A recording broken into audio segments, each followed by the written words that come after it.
শাখাওয়াত হোসেন শান্ত, আপনাকে দিয়ে শুরু করতে চাই। বিএনপির স্থায়ী কমিটির সদস্য সালাউদ্দিন আহমেদ বলেছেন ষড়যন্ত্র হচ্ছে, নির্বাচন পেছানোর ষড়যন্ত্র হচ্ছে। সরকার যখন সব ধরনের প্রস্তুতি নিয়ে ফেলছে, একদমই শেষের দিকে আছে, সরকার বলছে, প্রধান উপদেষ্টা আজকেও বলেছেন গর্ব করার মতো নির্বাচন হবে। তারপরে দেখা যাচ্ছে যারা আন্দোলন করছে গণভোট আগে চেয়ে, তারাও আবার সব ধরনের প্রস্তুতি নিচ্ছে নির্বাচনের। ঠিক সেই সময় নির্বাচন পেছানোর ষড়যন্ত্র হচ্ছে, এই বিষয়টি আপনার কেমন মনে হচ্ছে? আসলে কোনো ষড়যন্ত্র হচ্ছে কিনা?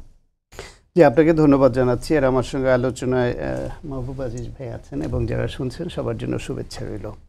প্রধান উপদেষ্টা পরিষদের অনেক সদস্য এবং নির্বাচন কমিশনের পক্ষ থেকে প্রতিবারই বলছেন যে এবারে নির্বাচন নজিরবিহীন উৎসবমুখর হবে, ইতিহাসের সেরা হবে এবং গর্ব করার মতো নির্বাচন হবে।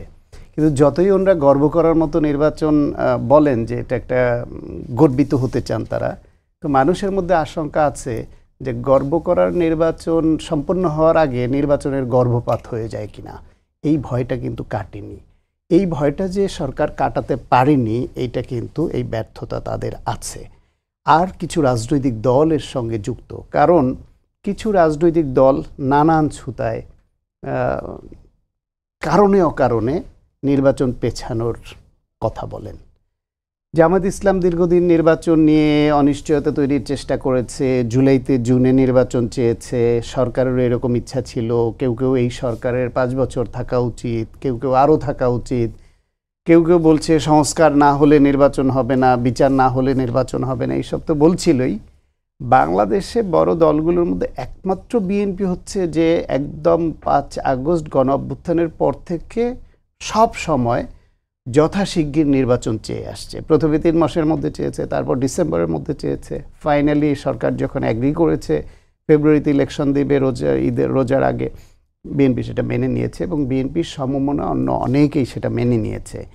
কিন্তু অন্য দলগুলি এক পর্যায়ে এসে নির্বাচন ফেব্রুয়ারিতে মেনে নিলেও নানানভাবে নানান ছুতায় তাদের কার্যক্রম দেখলে মনে হয় নির্বাচন পেছালে তারা খুশি হয় এবং নির্বাচন পেছালে ভালো।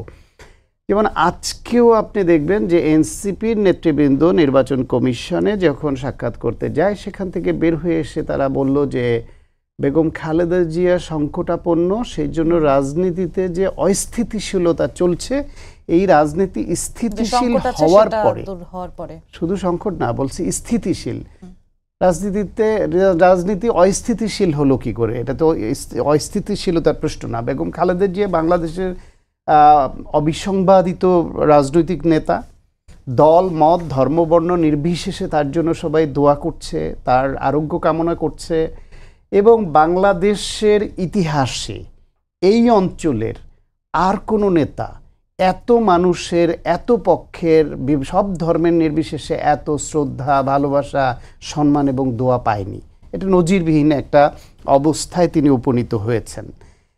এইটা সবাই তার জন্য করছে, সেটা একরকম কথা, কিন্তু সেটাকেও যদি রাজনীতির সঙ্গে যুক্ত করে নির্বাচন পেছানোর উপাদান হিসেবে অন্য দল ব্যবহার করে।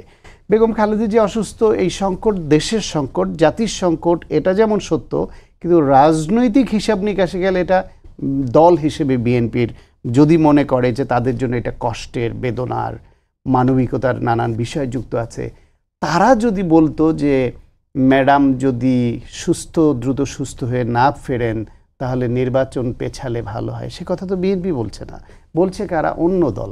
মানে এই যে অতি দরদ প্রকাশ এইরকম যখন করে না, তখনই মনে হয় যে এটার ভিন্ন কোনো উদ্দেশ্য আছে, ষড়যন্ত্রের গন্ধ পাওয়া যায়। ঠিক ষড়যন্ত্র শব্দটা আমি বলতে চাই না, উদ্দেশ্য আছে। এখন এর সঙ্গে যদি যুক্ত হয় যে বাংলাদেশে পতিত ফ্যাসিবাদ, তাদের নিয়ে ইন্টারন্যাশনাল ন্যাশনাল নানান রকমের ইকুয়েশন হচ্ছে। কখনো আমরা শুনছি যে পরিশুদ্ধ আওয়ামী লীগ তৈরি হবে, তারা নির্বাচনে আসবে। কখনো বলা হচ্ছে যারা কনভিক্টেড বা আসতে পারবে না, তারা নির্বাচন আসতে পারবে না, কিন্তু আওয়ামী লীগ তো নিষিদ্ধ হয়নি, কার্যক্রম নিষিদ্ধ হয়েছে, তারা নির্বাচনে আসতে পারবে কিনা। জাতীয় পার্টি নিয়ে এখনও ইস্যুটা অমীমাংসিত আছে। ফলে পতিত ফ্যাসিবাদ, তাদের দোসর, তাদের তো একটা সবসময় চেষ্টা থাকবেই, সেটাকে ষড়যন্ত্র বলা যেতে পারে যে পাশের দেশ ইন্ডিয়া, তারা চায় আওয়ামী লীগের পুনর্বাসন। বিভিন্ন দেশেই তো আওয়ামী লীগ এত বছর ক্ষমতায় ছিল, তাদের সুবিধাভোগী গোষ্ঠী আছে, দেশি বিদেশি নানান গ্রুপে আছে, তারা তো চাইতেই পারে যে আওয়ামী লীগ নির্বাচনে অংশগ্রহণ করার মতো পরিবেশ তৈরি হবে, এবং অংশগ্রহণমূলক বলতে তারা আওয়ামী লীগকে ইনক্লুড করতে চায়। সেই হিসেবে সেইটার সঙ্গে যদি গণঅভ্যুত্থানের পক্ষের শক্তির কারো কারো সুর মিলে যায়, তখন ওই যে ষড়যন্ত্রকারী যারা, আমি ষড়যন্ত্রকারী গণ অভ্যুত্থানের পক্ষের কোনো শক্তিকে বলছি না, তাদের হয়তো ভুল হচ্ছে, বা তারা দলের লাভ বা ব্যক্তির লাভ চিন্তা করছেন যে তারা আরেকটু সময় পেলে হয়তো নির্বাচনে আরও ভালো করবেন, সেই জন্য হয়তো বলছেন। কিন্তু তাদের এই ভূমিকাটা ষড়যন্ত্রকারী পতিত ফ্যাসিবাদ গোষ্ঠীর সঙ্গে ম্যাচ করে যায় অনেক জায়গায়, শঙ্কার জায়গাটা ওইখানে। জি।